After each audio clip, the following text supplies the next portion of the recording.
इंसान जी बुनियादी सहूलतुनि मां पानी जो दर्जो ऐं अहमियत पहिरें नंबर ते आहे। पानी जियापे जो अहिड़ो अहम जुज़ आहे जंहिं बिना जानदार ज़िंदा नथा रही सघनि। गर्मी जे लिहाज़ खां जग मशहूर उत्तर सिंध जो शहर जैकबाबाद हूअं त केतिरनि ई मसइलनि में जकड़ियल आहे, पर हितां जा वासी ख़ानगढ़ वारे दौर खां अॼु ॾींहुं ताईं पीअण जे साफ़ पाणी खां महरूम आहिनि। पैसनि जे ढिग सां अमरीकी इदारे जी निगरानी हेठि तामीर थियल वाटर सप्लाई स्कीम अवाम लाइ अणलाभाइती थियण सां गॾोगॾु रड़ियूं करे ॿुधाए पई त हितां जे वाघ धड़ियुनि ऐं कामोरनि जी शहरवासियुनि जी अहंजनि खे ख़तमु करण में का दिलचस्पी नाहे। असीं हिन वक़्तु मौजूदु आहियूं 1969 में तामीर थियल वाटर सप्लाई स्कीम वटि, जेका हितां जी पहिरीं वाटर सप्लाई स्कीम हुई। पर अफ़सोस उन वक़्त बि ही स्कीम माण्हुनि खे संदन ज़रूरत मूजिब पाणी फ़राहम न करे सघी। हिन स्कीम जो इफ़्तिताह उन वक़्त जे डेप्यूटी कमिश्नर अहमद सादिक पारां कयो वियो हो। ही उहा स्कीम आहे जंहिं महिल जैकबाबाद शहर जी आबादी रुगो 35,278 ॼणनि ते मुश्तमिल हुई, जंहिंखे म्युनिसिपल कमेटी पारां 2 टंकियुनि ज़रिए पाणी पहुचाइण जो ज़िम्मो मिलियल हो।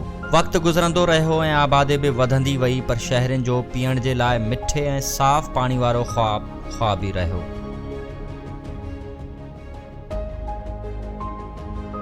पानी फराहमी लाइ अहमद सादिक, बेनज़ीर भुट्टो, जनरल परवेज़ मुशर्रफ, मोहम्मद मियां सूमरो, हज़ार खान बिजारानी ऐं एजाज़ हुसैन खान जखरानी खां वींदे अमरीकी कारिंदनि समेत 8 खां 10 भेरा स्कीमनि जो इफ़्तिताह कयो वियो, पर बदकिस्मती सां उहे स्कीमूं अञा ताईं अवाम लाइ रुगो बेजान इमारतुनि खां सवाइ कुझु बि नाहिनि।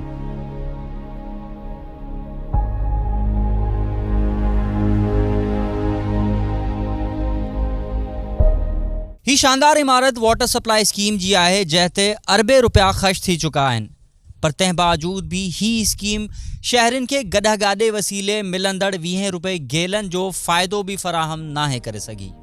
हज़ारें रुपयनि जी लागत सां शुरू थींदड़ वाटर सप्लाई जी रुगो आख़िरी स्कीम $76 मिलियन जी लागत सां तामीर थी, जेका पाकिस्तानी 10 अरब खां वधीक जी रक़म बणिजे थी। हिन वहम में न रहिजो त वाटर सप्लाई ते रुगो 10 अरब ख़र्च थिया आहिनि। ही क़ीमत रुगो आख़िरी स्कीम जी आहे। हिन स्कीम में सॼे शहर खे पाणी पहुचाइण लाइ शहर जे मुख़्तलिफ़ इलाक़नि में 5 ओवरहेड टैंक ठाहिया विया ऐं शहर जे मुख़्तलिफ़ इलाक़नि में पाइपलाइन्स विछायूं वयूं, जंहिंजी निगरानी USAID पारां मुक़ररु कयल Sindh Balochistan deputy mission director Denise Herbol पाण कई ऐं हाणे पाणी पहुचाइण जो ज़िम्मो MSDP जे हवाले आहे।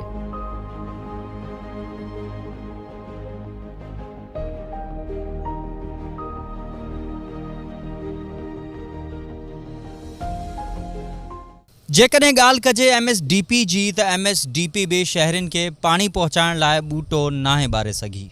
MSDP पारां शहर जे मुख़्तलिफ़ इलाक़नि में विछायल पाइपलाइन्स मां अञा ताईं शहरनि खे कनेक्शन बि पूरा नाहिनि कया विया। जिते कनेक्शन थियल आहिनि त उते पाणी नथो पहुचे। जेकॾहिं पाणी पहुचे थो त उहो अहिड़ो जेको जानवर बि न पीअंदा हुजनि। पीअण त पंहिंजी जाइ ते इन पाणी सां हाजत ख़ला बि पूरी नथी करे सघिजे। हितां जा इक़्तिदार धणी ऐं कामोरात अॼु बि शहरनि खे मिठो पाणी फराहम करण जूं दावाऊं, खोखला वादा, ठल्हा आसरा ॾियण समेत पंहिंजी कूड़ी कारकर्दगी वारे मीनार ते चढ़ियल नज़र अचनि था, पर जैकबाबाद वासी अॼु बि पाणी लाइ परेशान आहिनि। कैमरामैन सलीम बलोच सां गॾु आबिद अली मंगरियो, जैकब न्यूज़, जैकबाबाद।